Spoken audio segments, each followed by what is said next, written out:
Welcome to the Council on Agriculture, Food, Agriculture, and Resource Economics July webinar, Rural Communities 1 Year Post COVID-19. Next slide. It's CFAIR's mission to translate high-level research and knowledge to diverse audiences that include policymakers, elected officials, and federal administrators. When we demonstrate the value of the profession to these groups, the Council increases public appreciation for research, extension, outreach, and academic programs in agricultural and applied economics. Next slide.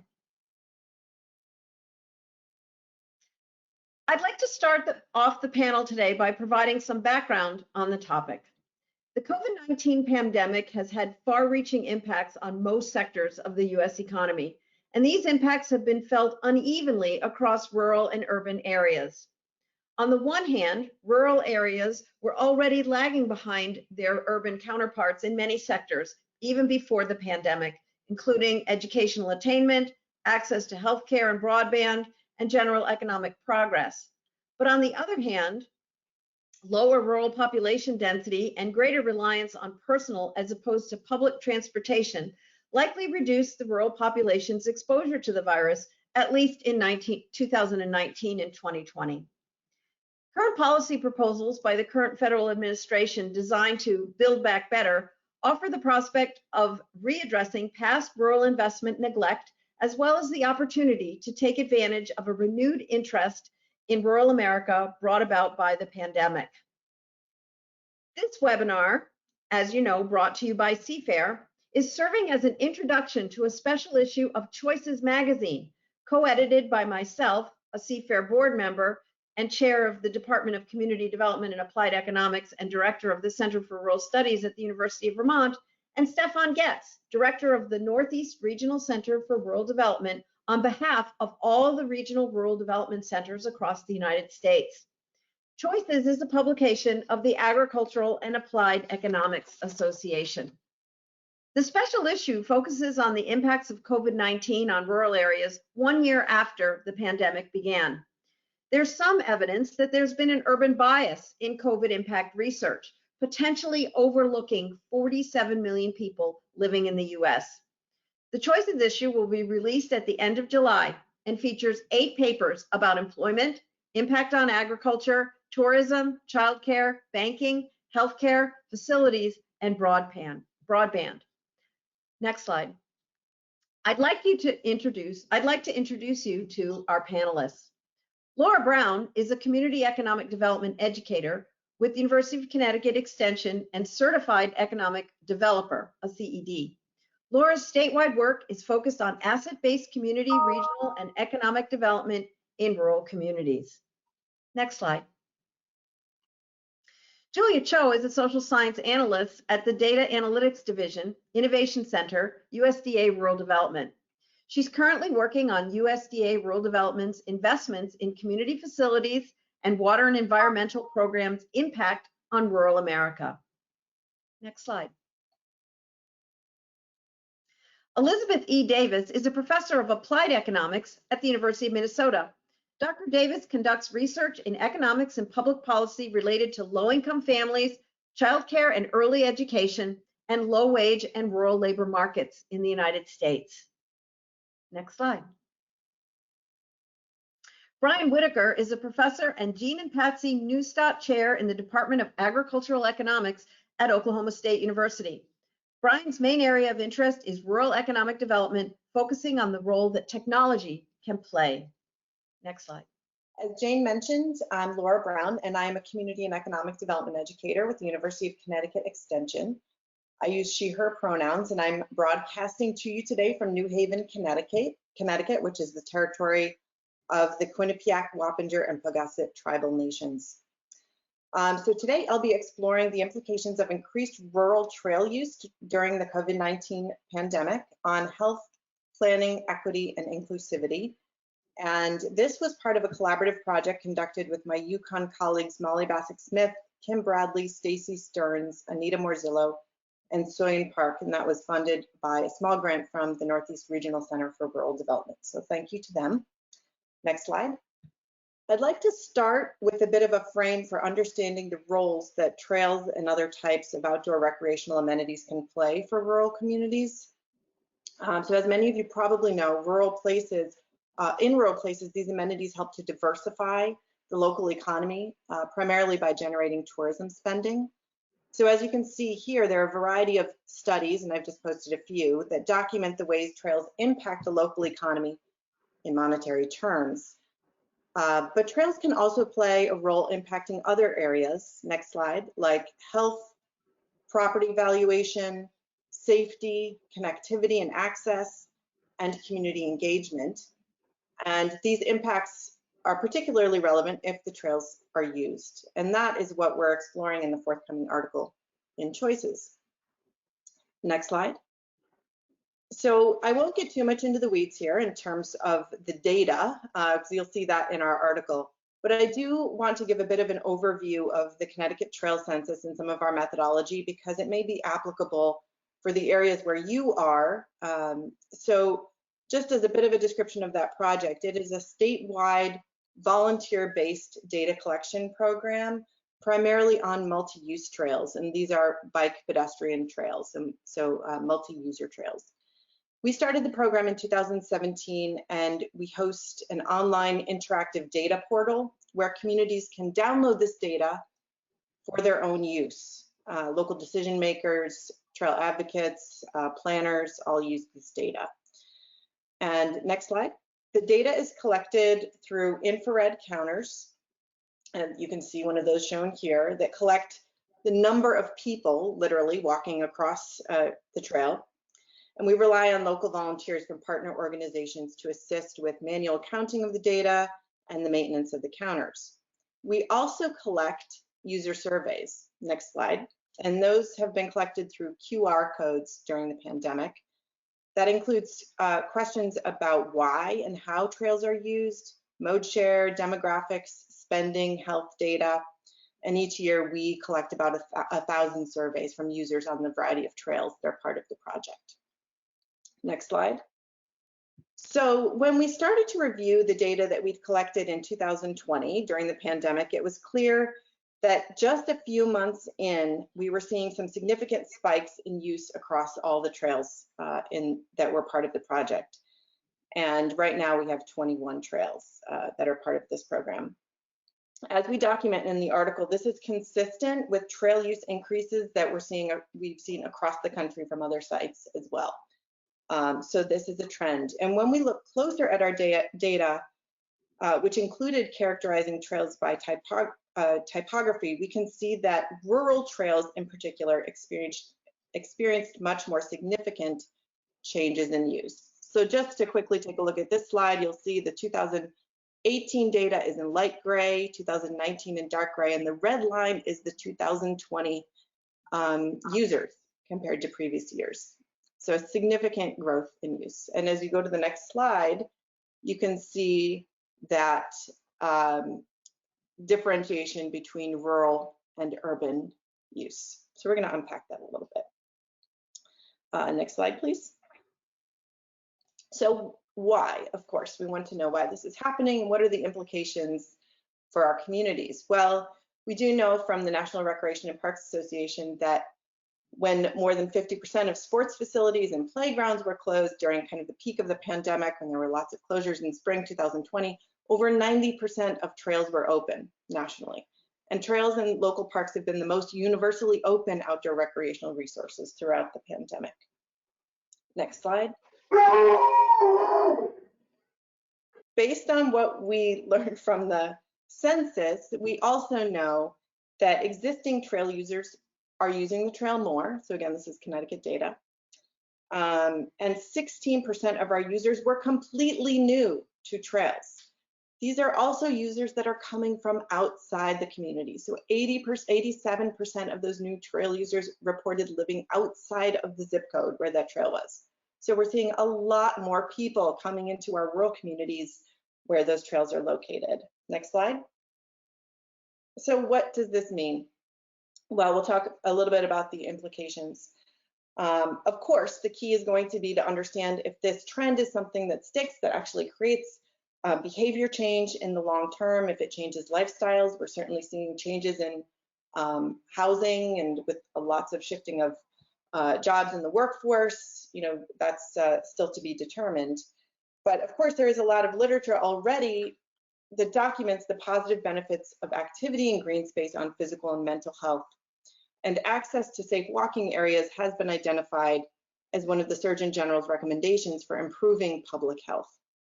It's one of walking on trails and safe walking areas is one of the most accessible physical activity interventions. But particularly for rural areas where people may be more likely to be uninsured, have pre-existing health conditions, or lack access to health care, there are still significant barriers to be addressed and explored. Next slide. And of course, one of the most significant implications for trail managers and park users is simply the increase in use, the number of people. And this is preliminary data from a trail manager survey that we conducted that shows the increased number of users was perceived as one of the top positive impacts of COVID-19 by trail managers. Increased awareness of the trail, use of the trail for health and wellness, and a change in the demographics of users. Those were all some of the top positive impacts. However, next slide. We also asked about the negative impacts and how trail managers perceived what were the negative impacts of COVID-19. And parking lot capacity, crowding, littering, increased number of users was also perceived as one of the top negative impacts, as well as changes in maintenance, conflicts among trail users, and changes in the demographics of users. So this was really an exploratory piece just to look at what some of those implications might be for land management and land managers. Next slide. Another aspect of the implications of this increased use is, of course, the increased use through the lens of equity and inclusivity. So if people are traveling outside of their zip codes to use trails, we should be asking why and where are there areas that lack access to green spaces and parks? Who is traveling? Who has access to these resources? This is not only a question to be asked in terms of urban and rural populations, but also in terms of disparities between white and racially minoritized peoples. Next slide. So some of the recommendations we provide in the paper are to use some of the methodologies that we suggest here. There are certainly lots of communities that have done this, but also to think regionally and foster collaboration between the types of groups that are working on public health issues, economic development, tourism, and create connections between these amenities and future planning.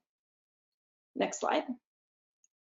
I realize we're wrapping up here, so these are some resources where you can access some more information about our programs and some other resources that we've created on this topic, so I hope you'll check them out. And I'd like to thank CFAIR and NERCRD for making this webinar possible and for having me. Thank you so much. So today I'll be talking about this paper on USDA Community Facility Program and how they may help rural America cope with COVID-19. And Anil Rapasinghe and I wrote this short piece for the Choice Special Issues. Next slide. Just to give you a background, we were motivated because rural America is more vulnerable to the COVID-19 pandemic, with aging population, higher percentage of population with underlying medical conditions, less or even lack of access to healthcare services, fewer professional information services, higher unemployment rate, labor-intensive workforce that requires actual physical presence at work, and greater needs to commute longer distances to suburban or metro areas. So given that USDA Rural Development has this program called Community Facilities CF program, which finances improvement in healthcare facilities and infrastructure. And we noticed that different counties or each state has different allocation of community facility program. Some states would have more funding going to education sector, and some states would have more funding going to the healthcare. So we wanted to explore the relationship and see if the CF health-related funding or investments had any impact on COVID-19 outcomes using the county-level data. Before we begin, I want to define the rural. We use the USDA Economic Research Services Rural-Urban Continuum Codes, 1 to 3 being metro and 4 to 9 being non-metro as in rural. Next slide. So I want to introduce what Community Facility Program is, and we look at the data from 2016 to 2020. CF program was instituted in the late 1960s, and it's one of the oldest rural development programs that we offer. The program finances the general facilities and infrastructure development in rural America, including support for healthcare systems and related services and amenities. From 2016 to 2020, total of $3.6 billion were invested in 508 counties out of 3,220 in the U.S. Counties received CF health-related investments, and non-metro or rural counties received almost 80% of the funding allocated. Next slide.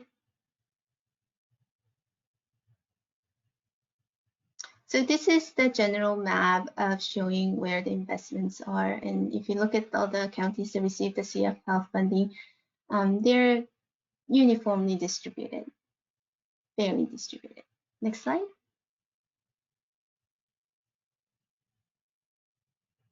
So we divide the counties by metro and non-metro, and we also look at the counties that received the CF-related health-related funding and counties that didn't receive any funding. And you can see that both in non-metro and metro counties, the counties that received the CF health-related funding did fairly better than the counties that didn't receive the funding from 2016 to 2020. And I also want to point out that except the death per case rate, non-metro counties had higher cases per 100,000 and higher death per 100,000. Next slide. And we also want to look at the income level and socioeconomic conditions of the counties facing the COVID-19 pandemic. So we look at two measures. First one is persistent poverty, which measures the counties that had population more than 20% of population below poverty line for 3 decades. So as you can see, persistent poverty counties had higher COVID-19 cases per 100,000 and higher death per case, and also not shown here, but higher death per 100,000. And even in these separate groups, counties that are persistent poverty struck and counties that are not, the counties that receive the CF health-related funding did much better. Next slide. For the second measure of socioeconomic conditions, we also look at the Distress Community Index developed by the Economic Innovation Group. It is an index, more comprehensive index of how distressed a county is, and it includes the measures of socioeconomic conditions such as unemployment rate, poverty, housing conditions, education, income, and business. And you can see mid-tier, at-risk, and distressed counties received almost 75% or 80% of the CF health-related funding, which means that the USDA already provides investments in distressed counties. Next slide. So when we look at the counties that are most distressed and compare that to prosperous counties, it is very striking that COVID-19 outcomes show that most distressed counties did poorly, almost 1 percentage points higher death per case if you look at the most distressed counties, COVID-19 death per case. However, even in that category, the counties, the distressed counties that received the CF health-related investments did better than the counties that did not receive the funding. Next slide, please. But we have to remember, next slide, please. In the interest of time, I'll skip the main takeaway. But we have to remember that descriptive analysis does not mean that there is a causation between the CF funding and the COVID-19 related outcomes. So we want to estimate what would have happened in the counties with CF health funding in the absence of the funding, which is actually unknown. So we create two groups, treated group of counties with CF health funding and untreated group of counties without CF health funding. And then we estimated the impact of CF health funding counties for all counties, including metro and non-metro, and only for rural counties. We also look at the counties, rural counties that are adjacent to metro and rural counties that are very, very remote, not adjacent to metro counties. Next slide, please. So the results are very promising. Results from the matching analysis show that counties with CF health-related investments scored lower COVID-19 death per case, especially in rural counties. For all rural counties, counties that received CF funding could have lower death per case by 0.22 percentage points, which could mean that about 2 less people would have died from COVID-19 for every 1,000 COVID-19 cases, or even 220 less deaths per 100,000 if the county had CF health-related funding. Even so, even more, for remote, not adjacent to metro rural counties, the estimated average impact is even greater, 0.55% lower percentage points in death per case, which would translate about 6 less people dying from COVID-19 cases for every 1,000 cases if they had CF health-related investments. Next slide, please. So we have some caveats, which I will not delve into in details in the interest of time, but if you're very interested, all the technical parts are in the paper, which is due to come out at the end of July. Next slide.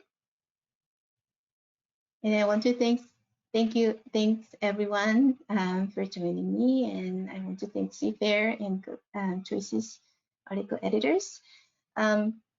So the analysis that we did showed that the rural development programs do impact rural America. So if Max can share the link to the the community facility program information link at USDA-RD, that would be great. If you guys are interested, please visit the website.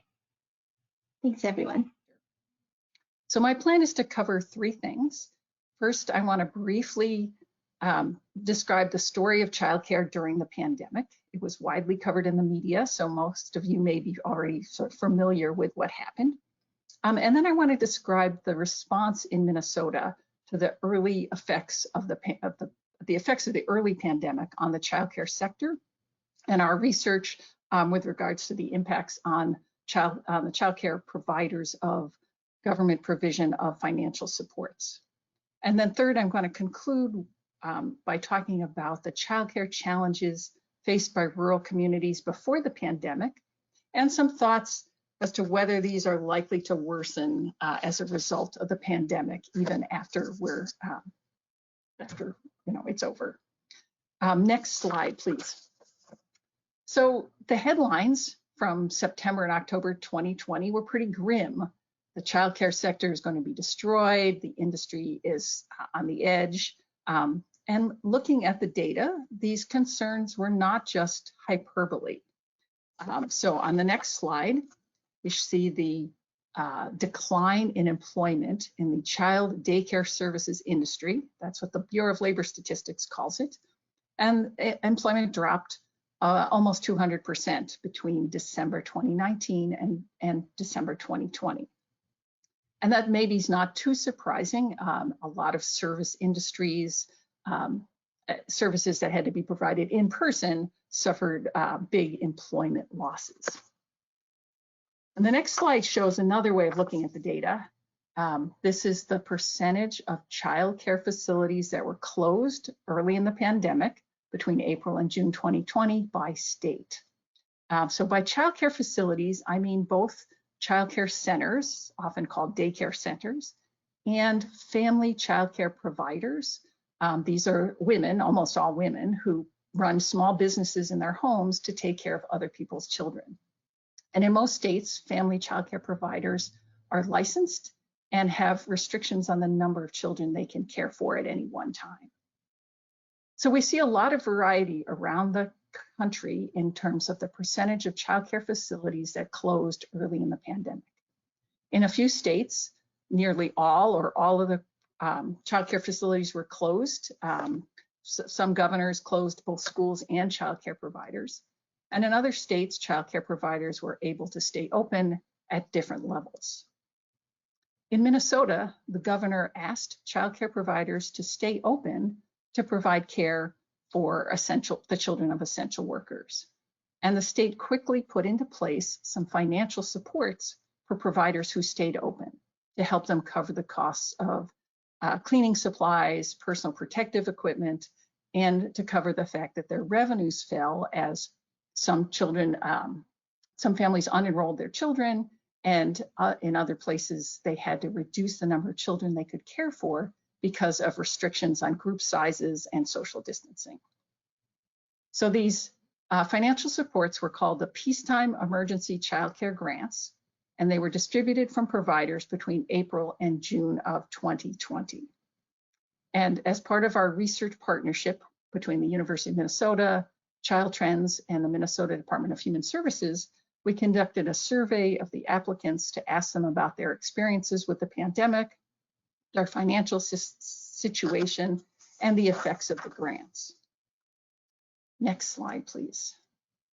So just to highlight a few of the key findings of the survey and the study, and you can find more in the paper in the Choices issue that's coming out at the end of the month. Nearly 2/3 of rural family childcare providers and half of the centers in rural areas applied for the grants, and about half of them received them. Providers who received a grant said they were less likely to close in the next 6 months, and it helped them offset some of their losses. So family childcare providers on average reported losses early in the pandemic of about $4,000. There were some differences between rural and urban providers, but for the most part, the challenges that providers faced in terms of higher costs and lower enrollments and either fear of or actual exposure to the COVID virus were quite similar. So now I want to connect these challenges that rural communities, that providers faced during the pandemic to the challenges that rural communities faced pre-pandemic. So on the next slide, even before the pandemic, many rural communities faced childcare challenges in terms of access, affordability, and quality. So nearly 60% of rural census tracts have been defined as childcare deserts nationwide. So this is an area in which there's 3 or more children for every licensed childcare slot. And similarly, in our work in Minnesota, we've developed a mapping tool online to show the distribution of access or supply of childcare around the state.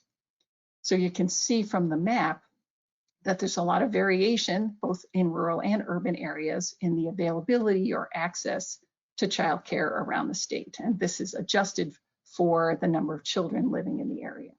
So the green areas have higher levels of access, that is more supply for each child, and the orange and reddish areas have less. So given the extent of low access areas, it's perhaps not surprising that parents consistently report difficulty in finding childcare providers, especially for their infants and toddlers. And parents also face an affordability challenge in that rural families spend about 12% of their income on childcare. The federal definition of affordability for childcare is to spend no more than 7% of family income on childcare. Next slide, please. So given the challenges pre-pandemic in rural areas for childcare and the closures during the pandemic in many states, what do we think is going to happen to rural childcare shortages after the pandemic? Well, interestingly, in Minnesota, the total number of licensed childcare providers was about the same in February 2021 as in March 2020. And this may be attributed in part to both the efforts to keep childcare providers open and the financial supports the state has provided to those childcare providers who stay open. Nonetheless, there has been a net loss of providers in rural Minnesota. 9% of family childcare providers and 6% of centers have closed. But at the same time, even during this same time period of the pandemic, there have been a number of openings. 238 family childcare providers and 28 centers have opened in rural Minnesota. So that gives hope that the industry can recover from these closures. But childcare providers face uncertainty and continued financial struggles. 40% of them report that their enrollment is still below normal, and the childcare business model is built on an expectation of full enrollment. It's very hard to make ends meet. Margins are thin even when you have full enrollment. And so they're still suffering from financial losses or lack of sustainability, and facing higher costs due to cleaning and sanitizing supplies, and in some cases still needing to have more staff per child or lower group sizes because of the pandemic restrictions. So next slide, please. So financial support for childcare providers has helped sustain the businesses in Minnesota and can help address rural childcare shortages and affordability issues. Childcare is necessary for most parents to work, especially mothers, and yet families struggle to afford childcare. And we've seen a decline in women's labor force participation during the pandemic due to care responsibilities.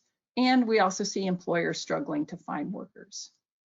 But in addition to its workforce effects, it's important to keep in mind that childcare also provides important supports for child development, and that high quality early care and education has been shown to have important long-run effects on future learning and health outcomes. So we need to track what's going to happen this fall and winter as school and work return in person. I think because families in rural areas have fewer options for high quality, affordable care, we'll need to track to see what the longer term impacts are on childcare in rural areas. On the last slide, I've put a few of the links to the websites. Next slide, please. The links to the websites for more information about our research in Minnesota.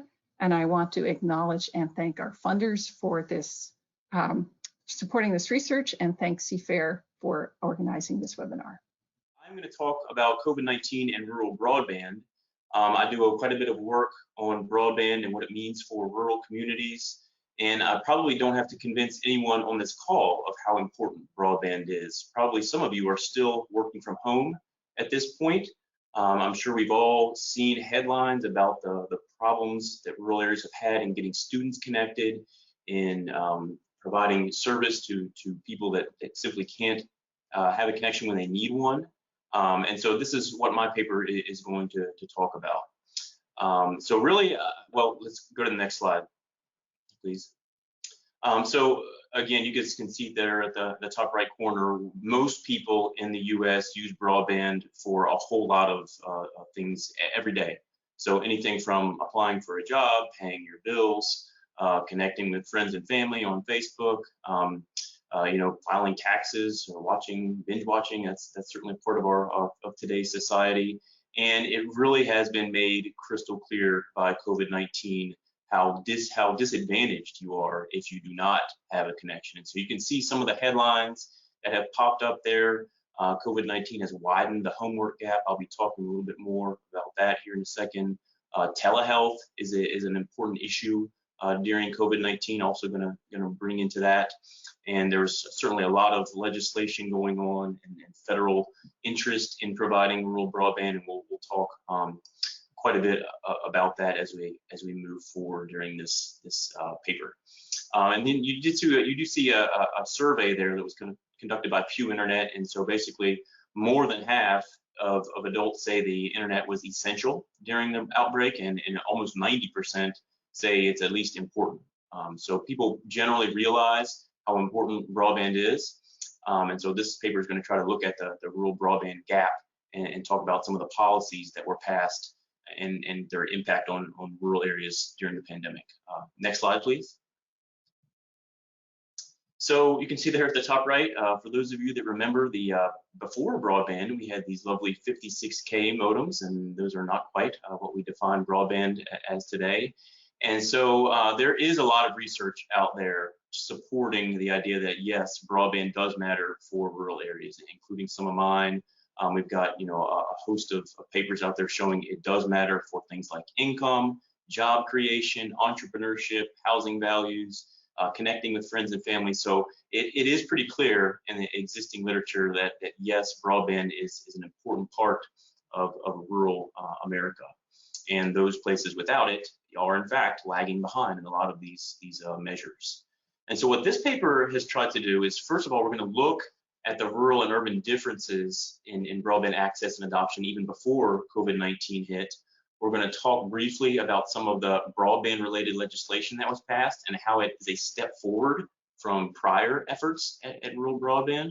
And then we're going to talk specifically about some rural experiences with two particular components, one being the homework gap, where students without access are left behind, and the other being telehealth, where individuals without access had a real problem connecting with healthcare during the pandemic. So next slide, please. Oh, yeah, just some more studies there. So whenever I talk about broadband, I try to make the distinction between where it's available and how many people actually adopt it. So we do have some statistics here on where it's available. That means a line is running by your house. You could subscribe if you wanted to. And so this data is from the FCC, and you can see there that the official broadband definition there on the left, 25 megabits download and 3 upload, is pretty much universally available for urban individuals. And we've seen progress for rural, but still there is this gap that exists. The latest data from 2019 show that about 83% of rural individuals have a broadband connection available to them if they chose to subscribe to it. And the difference though is at these higher speeds. So, or the bigger difference I should say is at these higher speeds. So speeds over 250 megabits per second down and 25 up, again, almost universal availability for urban areas, but for rural, it's much lower. Only about half of rural individuals have access to that. Next slide. There's also a rural-urban gap in adoption, meaning that you actually pay for a connection and have it at your household. So a lot of people that have a broadband connection available to them do not subscribe. Maybe it's because of cost, maybe it's because of they don't have a computer, maybe it's because they don't have the digital skills necessary to have a connection. And so we see this persistent and a 5-10 percentage point gap between rural and urban, and that's been over the past really 20 plus years now. So that's the situation going in to COVID-19. We know that rural areas are lagging behind both in availability and adoption. So next slide, please. So as COVID hit, the paper that I'm going to, as part of Choices, really only talks about the first two legislative attempts that were passed, the CARES Act in March of 2020 and the Consolidated Appropriations Act of December 2020. And what I want to point out here is that before these funding efforts were passed, pretty much all of the broadband related funding was just providing infrastructure. So there were grants and loans as part of USDA and as part of FCC that really just went to provide infrastructure in rural areas. So they gave loans to or grants to cooperatives, to privately owned telecommunications companies to go out and lay wire and serve places that didn't have anything available to them up to that point. That really was changed by COVID-19. And you can see the one that I've highlighted there are new approaches that are more focused on the adoption of broadband, not necessarily the availability. And a big one is the Emergency Broadband Benefit, which you see there under the Consolidated Appropriations Act, and that actually provides $50 monthly subsidies for low-income households, basically paying for their monthly broadband connection. We have never really done that before. We do have the Lifeline program, but it only offers about $9 a month. It's not enough to pay for a full-on connection, and so this is a big change in how broadband policy has moved forward. So next slide. And so I'm going to talk about a couple of broadband-related issues. You guys have probably heard of the homework gap, and that is the difference between students that have a broadband connection at home and those that don't. It got a lot of attention during this time. And what I pulled data from here is actually from the U.S. Census household pulse surveys that they conducted every couple of weeks during the pandemic. And what you can see from these charts is that for internet availability, we didn't really see the bar move on households with K through 12 students. It sat at about 72% always had an internet connection pretty much during the 2020 period post March. So you can see that. But on the right, we do see computer availability did seem to trend up. So it went from about 70% to 77% during that time. You saw a drop during the summer, but once schools started back up, you did see this pick up a little bit. And so unfortunately, these don't break things out by rural urban, but it's an interesting trend to see.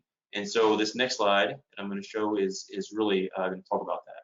And so what we do see is that they also asked about how students got either their computer, these households got either their computer or internet service. And as you can see, schools were very significant providers of computers, but not necessarily internet service. Okay, and so it certainly is more challenging to provide connectivity options in rural areas. Next slide, please. I also want to talk about telehealth. We don't have a lot of data about telehealth, but we did see this. There is one paper that came out in late 2020 and looked at how telehealth use arose after the pandemic. And you can see here that the urban use that should be labeled there, the top line is urban use. Almost 50% of all visits in urban areas transition to telehealth, and only about 25% in rural areas. And so we see a lot more use of telehealth in urban areas it's probably because of both availability and the digital skills of people in those locations. Next slide, please. And so just to wrap up, we know that even prior to the pandemic, rural residents were disadvantaged in terms of both broadband availability and adoption. There was a pretty significant moving the bar forward due to COVID-19, the stimulus packages that were passed, and some particular efforts there that I want to highlight is these $50 a month subsidies that address the cost issue for a lot of households. And there's also a lot of funding put towards digital inclusion. So helping people get the skills they need to connect to the internet, to use a telehealth device, those kinds of things. And so the argument that I make in the paper is that this is a nice step forward, but it really didn't have meaningful impacts in the short term. So, they put a lot of funds for availability. They put a lot of funds for addressing adoption. We didn't see a huge movement in the near term. It's still a little bit too early to tell what these $50 a month subsidies are going to do longer term or how long they're going to last. And I just want to close by saying there's a lot of other things we could be considering here. I know there's actually an AAEA session in August dealing with telework and what that means for rural areas. So we looked at specifically the homework gap and telehealth, but there's a lot of other components of rural life that were affected by the lack of broadband, and I'm hopeful that more research will get to that later on. So that'll do it for me, and I'll turn it back over to you, Jane. And finally, a quick word of thanks to our partners. This and other CFAIR programming wouldn't be possible without the continued support of the Agricultural and Applied Economics Association, the U.S. Department of Agriculture's National Agricultural Statistical Service, as well as the department's Economic Research Service. We want to give a big thank to our panelists, and we'd really like to thank our audience. We're passionate about the subjects we present, and we think you are too. And it's not a small thing to plan to give up an hour of your lunchtime to spend it with us. So we really do want to thank you. And we'd like to ask you to do one more thing, and that's follow us on Twitter. We hope you've enjoyed this event as much as we've enjoyed hosting it. And I did see we had about 126 people on at one point. So hopefully you'll find this information very, very useful. And thanks for spending your lunchtime with us.